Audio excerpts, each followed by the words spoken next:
السلام علیکم ورحمۃ اللہ وبرکاتہ۔ بسم اللہ الرحمن الرحیم، الصلاۃ والسلام علی رسولہ الکریم۔ جی الحمدللہ، سیرت النبی صلی اللہ علیہ وآلہ وسلم الرحیق المختوم۔ آج انشاءاللہ ہم معرکہ موتا، جسے سریہ موتا یا جنگ موتا بھی کہا جاتا ہے، اسے غزوہ موتا آپ اس لیے نہیں کہیں گے کیونکہ غزوہ کے لیے رسول اللہ صلی اللہ علیہ وآلہ وسلم کی شمولیت ہوتی تھی، اور غزوہ اسے ہی کہتے ہیں جس میں رسول اللہ صلی اللہ علیہ وسلم بنفس نفیس شامل ہوئے ہوں۔ لیکن معرکہ موتا ایک سریہ تھا جسے آپ علیہ السلام نے بھیجا تھا۔ پہلے تو میں آپ کو اس کے بارے میں بتا دوں کہ موتا جگہ ہے کہاں پر اور اس کا سبب کیا پیش آیا تھا۔ اردن میں بلقاء کے قریب ایک آبادی کا نام ہے، اور جہاں سے بیت المقدس 2 دن کی مسافت پر واقع ہے۔ زیر بحث معرکہ یہیں پیش آیا تھا۔ یہ سب سے بڑا خون ریز معرکہ تھا جو رسول اللہ صلی اللہ علیہ وسلم کی حیات مبارکہ میں پیش آیا، اور یہی معرکہ عیسائی ممالک کی فتوحات کا پیش خیمہ بنا۔ اس کا زمانہ وقوع جمادی الاول 8 ہجری بمطابق اگست یا ستمبر 629 عیسوی ہے۔ معرکہ کا سبب، اب اس کا سبب کیا تھا؟ رسول اللہ صلی اللہ علیہ وسلم نے حارث بن عمیر ازدی رضی اللہ تعالیٰ عنہ کو اپنا خط دے کر حاکم بصرہ کے پاس روانہ کیا، تو انہیں کیسر روم کے گورنر شرجیل بن عمرو غسانی نے، جو بلقاء پر مامور تھا، گرفتار کر لیا اور مضبوطی کے ساتھ باندھ کر ان کی گردن مار دی۔ یاد رہے کہ سفیروں اور قاصدوں کا قتل نہایت بدترین جرم تھا اس وقت بھی، جو ایک اعلان جنگ تصور کیا جاتا تھا۔ اس لیے جب رسول اللہ صلی اللہ علیہ وآلہ وسلم کو اس واقعے کی خبر ہوئی تو آپ پر بھی یہ بات سخت گران گزری، اور آپ بہت خفا ہوئے، اور آپ صلی اللہ علیہ وسلم نے اس علاقہ پر فوج کشی کے لیے 3000 کا لشکر تیار کیا، اور یہ اس وقت سب سے بڑا اسلامی لشکر تھا جو کہیں بھی بھیجا جا رہا تھا، یعنی اس وقت تک سب سے بڑا اسلامی لشکر جو اویلیبل تھا وہ 3000 کا تھا۔ لشکر کے عمراء اور رسول اللہ صلی اللہ علیہ وسلم کے وصیت۔ رسول اللہ صلی اللہ علیہ وآلہ وسلم نے لشکر کے کچھ امیر چنے۔ رسول اللہ صلی اللہ علیہ وسلم نے اس میں جو سب سے پہلے سپہ سالار چنے وہ تھے حضرت زید بن حارثہ، اور فرمایا کہ اگر زید شہید ہو جائیں تو جعفر، اور اگر جعفر بھی قتل کر دیے جائیں تو عبداللہ بن رواحہ رضی اللہ تعالیٰ عنہ سپہ سالار ہوں گے۔ آپ نے لشکر کے لیے سفید پرچم باندھا اور اسے حضرت زید بن حارثہ رضی اللہ عنہ کے حوالے کیا۔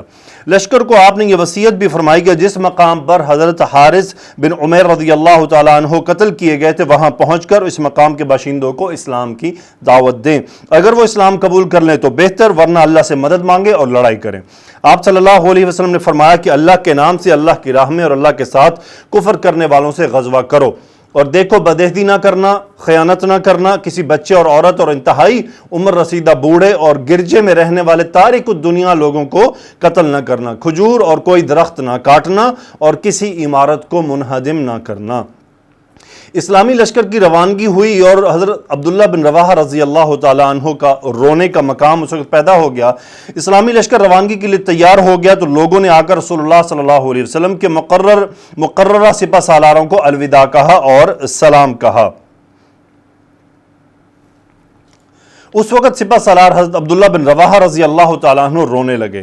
لوگوں نے کہا آپ کیوں رو رہے ہیں؟ انہوں نے کہا دیکھو اللہ کی قسم، اس کا سبب دنیا کی محبت یا تمہارے ساتھ میرا تعلق خاطر نہیں ہے، بلکہ میں نے رسول اللہ صلی اللہ علیہ وسلم کو کتاب اللہ کی ایک آیت پڑھتے ہوئے سنا ہے جس میں جہنم کا ذکر ہے۔ آیت یہ ہے وَإِن مِّنكُمْ إِلَّا وَارِدُوهَا كَانَ عَلَى رَبِّكَ حَتْمًا مَّقْضِيًّا، تم میں سے ہر شخص جہنم پر وارد ہونے والا ہے، یہ تمہارے رب پر ایک لازمی اور فیصلہ کی ہوئی بات ہے۔ میں نہیں جانتا کہ جہنم پر وارد ہونے کے بعد کیسے پلٹوں گا۔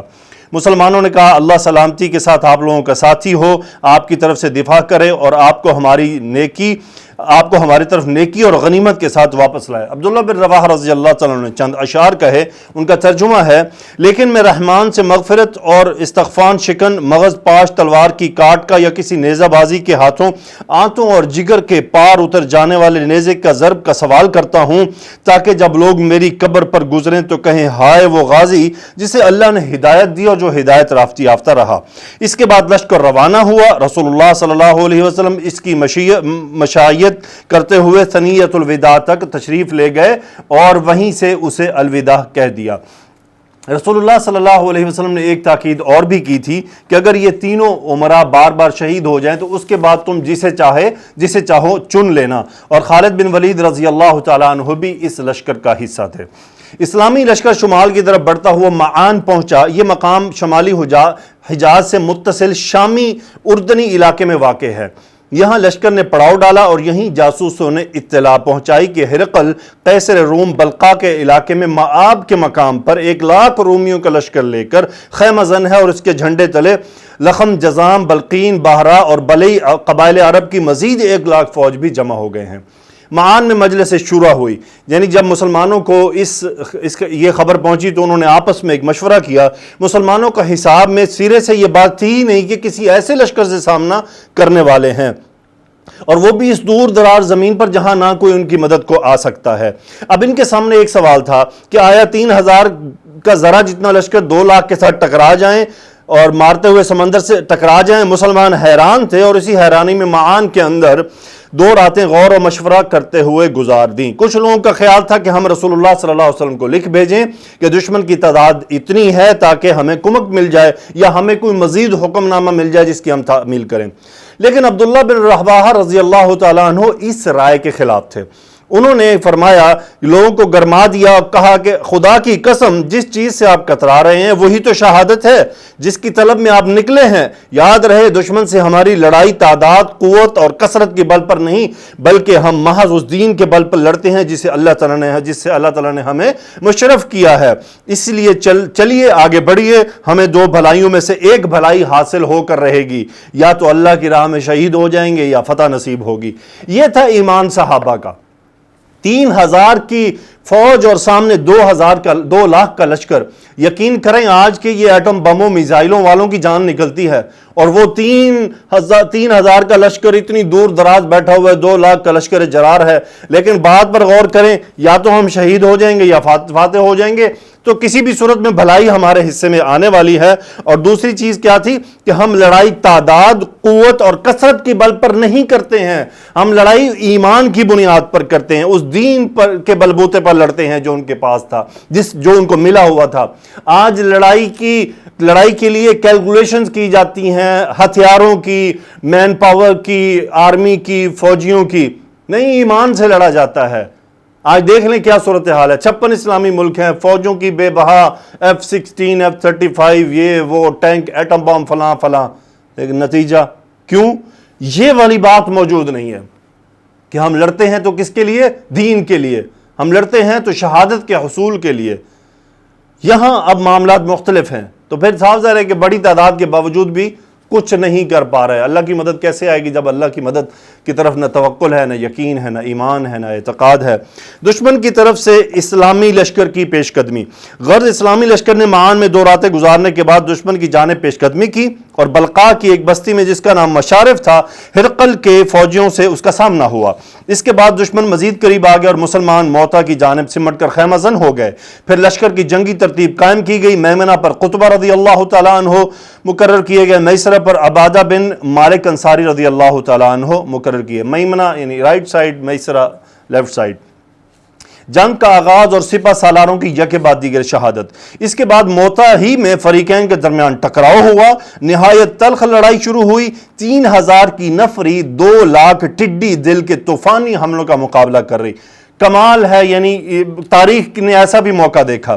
عجیب و غریب معرکہ تھا، دنیا پھٹی پھٹی آنکھوں سے دیکھ رہی تھی، لیکن جب ایمان کی باد بہار چلتی ہے تو اس طرح کے عجائبات کا ظہور ہو جاتا ہے۔ سب سے پہلے رسول اللہ صلی اللہ علیہ وسلم کے چہیتے حضرت زید بن حارثہ رضی اللہ تعالی عنہ نے علم لیا اور ایسی بے جگری سے لڑے کہ اسلامی شہبازوں کے علاوہ کہیں اور اس کی نظیر نہیں ملتی۔ وہ لڑتے رہے یہاں تک کہ دشمنوں کے نیزوں میں گتھ گئے اور جام شہادت نوش فرمایا اور زمین پر آ رہے۔ اس کے بعد حضرت جعفر رضی اللہ تعالیٰ عنہ کی باری تھی، انہوں نے لپک کر جھنڈا اٹھایا اور بے نظیر جنگ شروع کر دی۔ جب لڑائی کی شدت شباب کو پہنچی تو اپنے سرخ و سیاہ گھوڑے کو کی پشت سے کود پڑے، کونچیں کاٹ دیں اور وار پر وار کرتے اور روکتے رہے یہاں تک کہ دشمن کی ضرب سے دانا ہاتھ کٹ گیا۔ اس کے بعد انہوں نے جھنڈا بائیں ہاتھ میں لے لیا اور اسے مسلسل بلند رکھا یہاں تک کہ بایاں ہاتھ بھی کاٹ دیا گیا۔ پھر دونوں باقی ماندہ بازوؤں سے جھنڈا اپنے آغوش میں لے لیا، ایسے کر کے آغوش میں لے لیا اور اس وقت تک بلند رکھا جب تک خلعت شہادت سے سرفراز نہ ہوئے۔ کہا جاتا ہے کہ ایک رومی نے ان کو ایسی تلوار ماری کہ ان کے دو ٹکڑے ہو گئے۔ اللہ تعالیٰ نے انہیں ان کے دونوں بازوں کے عوض جنت میں بازو عطا کیے جن کے ذریعے وہ جہاں چاہتے ہیں اڑتے پھرتے ہیں، اسی لیے ان کا لقب ہے جعفر طیار۔ طیار ان کا مطلب ہوتا ہے اڑنے والا۔ اور ذوالجناحین بھی انہی کا ہے، جناح کہتے ہیں پر کو، ذوالجناحین دو پروں والا۔ امام بخاری نے نافع کے واسطے سے ابن عمر رضی اللہ عنہ کی روایت بیان کیا ہے کہ میں نے جنگ موتا کے روز حضرت جعفر کے پاس جبکہ وہ شہید ہو چکے تھے کھڑے ہو کر ان کے جسم پر نیزے اور تلوار کے 50 زخم شمار کیے۔ ان میں سے کوئی زخم بھی ایسا نہیں تھا جو ان کی پیٹھ پر لگا ہو، اس کا مطلب انہوں نے دشمن کا فرنٹ سے سامنا کیا۔ اس طرح کی شجاعت اور بصالت سے بھرپور جنگ کے بعد حضرت جعفر رضی اللہ تعالیٰ عنہ بھی شہید کر دیے گئے۔ تو اب حضرت عبداللہ بن رواحہ رضی اللہ تعالیٰ عنہ نے پرچم اٹھایا اور اپنے گھوڑے پر سوار آگے بڑھے اور اپنے آپ کو مقابلہ کے لیے آمادہ کرنے لگے، لیکن انہیں کسی قدر ہچکچاہٹ ہوئی، حتیٰ کہ تھوڑا سا گریز بھی کیا، لیکن اس کے بعد کہنے لگے اے نفس قسم ہے تو ضرور مد مقابل اتر، خواہ ناگواری کے ساتھ خواہ خوشی خوشی، اگر لوگوں نے جنگ برپا کر رکھی ہے اور نیزے تان رکھے ہیں تو میں تجھے کیوں جنت سے گریزاں دیکھ رہا ہوں۔ اپنے نفس سے کہا، اپنے نفس سے بات کی، کیوں گھبرا رہے ہو، آگے چلو۔ اس کے بعد وہ مقابلے میں اتر آئے، اتنے میں ان کا چچیرا بھائی ایک گوشت لگی ہوئی ہڈی لے کر آیا اور بولا اس کے ذریعے اپنی پیٹھ مضبوط کر لو کیونکہ ان دنوں تمہیں سخت حالات سے دوچار ہونا پڑا ہے۔ انہوں نے ہڈی لے کر ایک بار نوچی، پھر پھینک کر تلوار تھام لی اور آگے بڑھ کر لڑتے لڑتے شہید ہو گئے۔ جھنڈا اللہ کی تلواروں میں سے ایک تلوار کے ہاتھ آتا ہے، جانیے کیسے آتا ہے۔ اس موقع پر قبلہ بنو اجلان کے ثابت رضی اللہ تعالیٰ عنہ بن ارقم نامی ایک صحابی نے لپک کر جھنڈا اٹھا لیا اور فرمایا مسلمانوں اپنے کسی آدمی کو سپہ سالار بنا لو۔ صحابہ نے کہا آپ ہی یہ کام انجام دیں، انہوں نے کہا میں یہ کام نہیں کر سکوں گا۔ اس کے بعد صحابہ نے خالد بن ولید کو منتخب کر لیا اور انہوں نے جھنڈا لیتے ہی نہایت پرزور جنگ کی۔ چنانچہ صحیح بخاری میں خود حضرت خالد بن ولید رضی اللہ تعالیٰ عنہ سے مروی ہے کہ جنگ موتا کے روز میرے ہاتھ میں 9 تلواریں ٹوٹ گئیں، پھر میرے ہاتھ میں ایک یمنی بانا چھوٹی سی تلوار باقی بچی۔ اور ایک دوسری روایت میں ان کا بیان ہے کہ میرے ہاتھ میں جنگ موتا کے روز 9 تلواریں ٹوٹ گئیں اور ایک یمنی بانا میرے ہاتھ میں چپک کر رہ گیا۔ ادھر رسول اللہ صلی اللہ علیہ وسلم نے جنگ موتا ہی کے روز جبکہ ابھی میدان جنگ سے کسی قسم کی اطلاع نہیں آئی تھی، وحی کی بنا پر فرمایا جھنڈا زید نے لیا وہ شہید کر دیے گئے، پھر جعفر نے لیا وہ بھی شہید کر دیے گئے، پھر ابن رواحہ نے لیا وہ بھی شہید کر دیے گئے۔ اس دوران آپ کی آنکھیں اشکبار تھیں، یہاں تک کہ جھنڈا اللہ کی تلواروں میں سے ایک تلوار نے لیا اور ایسی جنگ لڑی کہ اللہ نے ان پر فتح عطا فرما دی۔ یہ ہیں سیف اللہ۔ خاتمہ جنگ انتہائی شجاعت اور بصالت اور زبردست جاں بازی اور جاں سپاری کے باوجود یہ بات انتہائی تعجب انگیز ہے کہ مسلمانوں کا یہ چھوٹا سا لشکر رومیوں کے اس لشکر جرار کی طوفانی لہروں کے سامنے ڈٹا رہ جائے۔ لہٰذا اس نازک مرحلے میں حضرت خالد بن ولید رضی اللہ تعالیٰ عنہ نے مسلمانوں کو اس گرداب سے نکالنے کے لیے جس میں وہ خود کود پڑے اپنی مہارت اور کمال ہنرمندی کا مظاہرہ کیا۔ روایت میں بڑا اختلاف ہے کہ اس معرکے کا آخری انجام کیا ہوا۔ تمام روایت پر نظر ڈالنے سے صورتحال یہ معلوم ہوتی ہے کہ جنگ کے پہلے روز خالد بن ولید رضی اللہ تعالیٰ عنہ دن بھر رومیوں کے مد مقابل ڈٹے رہے، لیکن وہ ایک ایسی جنگی چال کی ضرورت محسوس کر رہے تھے جس کے ذریعے رومیوں کو مرعوب کیا جا سکے اور اتنی کامیابی کے ساتھ مسلمانوں کو پیچھے ہٹا لیں کہ رومیوں کو تعاقب کی ہمت نہ ہو، کیونکہ وہ جانتے تھے کہ اگر مسلمان بھاگ گڑے ہوئے اور رومیوں نے تعاقب کیا تو مسلمانوں کو ان کے پنجے سے بچانا سخت مشکل ہو جائے گا۔ چنانچہ جب دوسرے دن صبح ہوئی تو انہوں نے لشکر کی حیت اور وضع تبدیل کر دی، اس کی ایک نئی ترتیب قائم کی اور مقدمہ اگلی لائن کو سابقہ لائن اور ساقہ کو مقدمہ کی جگہ رکھ دیا اور میمنہ کو میسرہ اور میسرہ کو میمنہ کی جگہ پر رکھ دیا۔ یہ کیفیت دیکھ کر دشمن چونک گیا اور کہنے لگا کہ انہیں کمک پہنچ گئی ہے۔ یہ ہمارے ذہن میں سوال پیدا ہو سکتا ہے ایسا کیوں ہوا؟ انہوں نے دائیں کو بائیں، بائیں کو دائیں، پچھلوں کو آگے، اگلوں کو پیچھے کر دیا۔ اب جو کہ لڑائی روزانہ کی بنیاد پر ہو رہی تھی تو رومی بھی شکلوں اور حیت سے واقف تھے کہ اچھا یہ وہ کل والے ہی لوگ ہیں، اچھا یہ کل والے لوگ ہیں، کیونکہ جنگ مغرب کے وقت بند کر دی جاتی تھی اور صبح پھر لڑائی کی جاتی تھی۔ تو اب وہ شکلیں بدل گئیں، تو ان کو خیال ہوا کہ کمک پہنچ چکی ہے۔ چنانچہ ہوا یہ کہ رومی ابتدا ہی میں مرغوب ہو گئے۔ ادھر جب دونوں لشکروں کا آمنا سامنا ہوا، کچھ دیر تک جھڑپ ہو چکی، تو خالد رضی اللہ تعالیٰ عنہ نے اپنے لشکر کا نظام محفوظ کر رکھتے ہوئے مسلمانوں کو تھوڑا تھوڑا پیچھے ہٹانا شروع کیا، لیکن رومیوں نے اس خوف سے ان کا پیچھا نہ کیا کہ مسلمان دھوکہ دے رہے ہیں اور کوئی چال چل کر انہیں صحرا کی پہنائیوں میں پھینک دینا چاہتے ہیں۔ اس کا نتیجہ یہ ہوا کہ دشمن اپنے علاقے میں واپس چلا گیا اور مسلمانوں کی تعاقب کی بات نہ سوچی۔ ادھر مسلمانوں کی کامیابی اور سلامتی کے ساتھ پیچھے ہٹنے اور پھر مدینہ یہ واپس آ گئے۔ فریقین کے مقتولین، اس جنگ میں 12 مسلمان شہید ہوئے، 3000 کا لشکر 2 لاکھ سے ٹکرایا، کتنے شہید ہوئے؟ 12 شہید ہوئے۔ یہ ہے اللہ کی مدد، یہ ہے اللہ کی نصرت، یہ ہے دین کا اور رسول اللہ صلی اللہ علیہ وسلم کی اتباع کا نتیجہ، یہ ہے توکل کا نتیجہ۔ اندازہ کر سکتے ہیں 2 لاکھ سے 3000 ٹکرا جائیں اور شہید کتنے ہوئے؟ 12۔ اس کے بعد فرماتے ہیں کہ جی مقتولین کا اندازہ نہیں ہو سکا جو رومیوں کی طرف سے تھے، لیکن وہ فرماتے ہیں کہ اندازہ کیا جا سکتا ہے کہ اگر خالد بن ولید رضی اللہ تعالیٰ عنہ نے 9 تلواریں توڑی ہیں تو پھر کتنے کہ ان کے آدمی مارے گئے ہوں گے۔ اس مارکے کا اثر یہ ہوا کہ رومی اس وقت روئے زمین پر سب سے بڑی طاقت سمجھے جاتے تھے، تو جب ان کو یہ ایک شکست ہوئی اور وہ اس مارکے میں مسلمانوں پر قابو نہ پا سکے، تو اس سے مسلمانوں کی ایک دھاک بیٹھ گئی کہ now they are a power. سو جو دنیا تھی ان کو ماننا پڑا کہ مسلمان اس وقت ایک طاقت ہے۔ اس کی مثال اگر آج آپ لیں، مٹھی بھر طالبان افغانستان میں ہیں اور نیٹو کو ماننا پڑ رہا ہے کہ دے آر اے پاور، اس لیے اب بات چیت چل رہی ہے۔ اس سے زیادہ میں اس پہ کچھ نہیں کہہ سکتا۔ بہرحال تو اس کے بعد کچھ قبیلے وہ اسلام لے آئے۔ سریہ ذات السلاسل، جب رسول اللہ صلی اللہ علیہ وسلم کو معرکہ موتا کے سلسلے میں مشارف شام کے اندر رہنے والے عرب قبائل کے موقف کا علم ہوا تو مسلمانوں سے لڑنے کے لیے رومیوں کے جھنڈے تلے جمع ہو گئے۔ اب یہ ایک نیا سریہ ہے جسے ذات السلاسل کہا جاتا ہے۔ مسلمانوں سے لڑنے کے لیے وہ رومیوں کے جھنڈے کے نیچے اکٹھے ہوئے تھے، تو آپ نے ایک ایسی حکمت بالغہ کی ضرورت محسوس کی جس کے ذریعے ایک طرف تو ان عرب قبائل اور رومیوں کے درمیان تفرقہ پیدا کر دیا جائے، یعنی ان دونوں کو سیپریٹ کیا جائے، اور دوسری طرف خود مسلمانوں سے ان کی دوستی ہو جائے تاکہ اس علاقے میں دوبارہ آپ کے خلاف اتنی بڑی جمعیت فراہم نہ ہو سکے۔ اس مقصد کے لیے آپ صلی اللہ علیہ وسلم نے حضرت عمرو بن عاص رضی اللہ تعالیٰ عنہ کو منتخب فرمایا، کیونکہ ان کی دادی قبیلہ بلی سے تعلق رکھتی تھی۔ چنانچہ آپ نے جنگ موتا کے بعد ہی یعنی جمادی الاخرہ 8 ہجری میں ان کی تعریف قلب کے لیے حضرت عمرو بن عاص رضی اللہ تعالیٰ عنہ کو ان کی جانب روانہ فرمایا۔ کہا جاتا ہے کہ جاسوسوں نے یہ اطلاع بھی دی تھی کہ بنو قداعہ نے اطراف مدینہ پر حلہ بولنے کے ارادے سے ایک نفری فراہم کر رکھی ہے، لہٰذا آپ نے حضرت عمرو رضی اللہ تعالیٰ عنہ کو ان کی جانب روانہ کیا۔ ممکن ہے کہ دونوں جو سبب ہیں وہ اکٹھا ہو گئے ہیں۔ بہرحال رسول اللہ صلی اللہ علیہ وسلم نے حضرت عمرو بن عاص کے لیے سفید جھنڈا باندھا، اس کے ساتھ کالی جھنڈیاں بھی دیں، اور ان کی کمان میں بڑے بڑے مہاجرین و انصار کی 300 نفری دے کر انہیں رخصت فرمایا۔ ان کے ساتھ 30 گھوڑے بھی تھے۔ آپ نے حکم دیا کہ بلی اور عذرا اور بلقین کے جن لوگوں کے پاس سے گزریں ان سے مدد کے خواہاں ہوں، وہ رات کو سفر کرتے اور دن کو چھپتے رہتے۔ جب دشمن کے قریب پہنچے تو معلوم ہوا کہ ان کی جمعیت بہت بڑی ہے، اس لیے حضرت عمرو نے حضرت رافع بن مقیس جہنی کو کمک طلب کرنے کے لیے رسول اللہ صلی اللہ علیہ وآلہ وسلم کی خدمت میں بھیج دیا۔ رسول اللہ صلی اللہ علیہ وسلم نے حضرت ابو عبیدہ رضی اللہ تعالی عنہ کو علم دے کر ان کی سرکردگی میں 200 فوجیوں کی کمک روانہ فرمائی، جس میں رؤسائے مہاجرین مثلا ابو بکر و عمر رضی اللہ عنہما اور سرداران انصار بھی تھے۔ حضرت ابو عبیدہ رضی اللہ تعالی عنہ کو حکم دیا کہ عمرو بن عاص سے جا ملیں اور دونوں مل کر کام کریں، اختلاف نہ کریں۔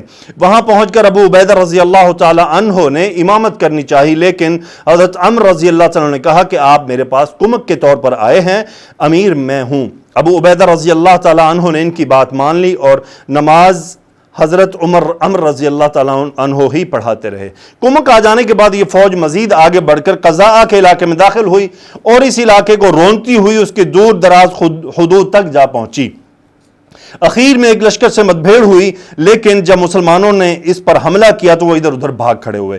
اس کے بعد عوف بن مالک اشجعی رضی اللہ تعالیٰ عنہ کو ایلچی بنا کر رسول اللہ صلی اللہ علیہ وسلم کی خدمت میں بھیجا گیا۔ انہوں نے مسلمانوں کی بسلامت واپسی کی اطلاع دی اور غزوے کی تفصیل سنائی۔ ذات السلاس پہلی سین کو پیش اور زبر دونوں کو پڑھنا درست ہے۔ ذات السلاسل وادی القرا سے آگے ایک خطہ زمین کا نام ہے جہاں سے مدینہ کا فاصلہ 10 دن ہے۔ ابن اسحاق کا بیان ہے کہ مسلمان قبیلہ جذام کی سرزمین پر واقع سلسل نامی ایک چشمے پر اترے، اس لیے اس مہم کا نام ذات السلاسل پڑ گیا۔ سریہ خضرہ شعبان 8 ہجری، اس سریہ کا سبب یہ تھا کہ نجد کے اندر قبیلہ محارب کے علاقہ میں خضرہ نامی ایک مقام پر بنو غطفان لشکر جمع کر رہے تھے، لہٰذا ان کی سرکوبی کے لیے رسول اللہ صلی اللہ علیہ وسلم نے حضرت ابو قتادہ رضی اللہ تعالیٰ عنہ کو 15 آدمیوں کی جمعیت دے کر روانہ فرمایا۔ انہوں نے دشمن کے متعدد آدمیوں کو قتل اور قید کیا اور مال غنیمت بھی حاصل کیا۔ اس مہم میں وہ 15 دن مدینہ سے باہر رہے۔ تو یہ تو تھا آج کا غزوہ جو معرکہ موتا اور سریہ ذات السلاسل۔ 2 واقعات آج ہم نے دو ٹاپک پڑھے، دونوں میں ہم نے صحابہ کرام کی شجاعت، ان کی بہادری، ان کا اللہ پر توکل، ان کا دین، ہم نے سب اس میں دیکھا کہ کس قدر 3000 کا لشکر 2 لاکھ کے سامنے ڈٹ جاتا ہے اور اپنی حکمت عملی سے انہیں شکست دے دیتا ہے۔ یہ تھے ہمارے پیارے صحابہ، رسول اللہ صلی اللہ علیہ وسلم کے جانثاران، آپ صلی اللہ علیہ وسلم کے فوج کے جرنیل، آپ صلی اللہ علیہ وسلم کی فوج کے سپاہی۔ یہ حزب اللہ تھے، یہ اللہ کی ایک جماعت تھی۔ اللہ تعالیٰ سے دعا ہے کہ آج کے مسلمان افواج کو اللہ سبحانہ و تعالیٰ ایسا ایمان عطا فرمائے کہ ان کے سامنے صرف ایمان، شہادت اور آخرت کی طلب ہو، نہ کہ دنیا کی چیزوں کی طلب ہو۔ اور انشاءاللہ نیکسٹ لیکچر سے ہم غزوہ فتح مکہ ابتدا کریں گے، اس کی ابتدا کریں گے انشاءاللہ۔ میں کوشش کروں گا اسے میپس کے ذریعے آپ کے ساتھ ڈسکس کروں تاکہ آپ کو یاد بھی ہو جائے اور آپ کو ریوائیو بھی ہو جائے اور ایک اچھے طریقے سے میں اسے پریزنٹ کر دوں آپ کے سامنے، اور اللہ سبحانہ و تعالیٰ یہ قبول فرما لے ہم سے۔ سبحانک اللہم و بحمدک، اشہد ان لا الہ الا انت، استغفرک و اتوب الیک۔ اللہم صلی علی سیدنا و مولانا محمد وعلی آلہ و اصحابہ و اہل بیتہ وبارک وسلم تسلیما کثیرا، آمین یا رب العالمین۔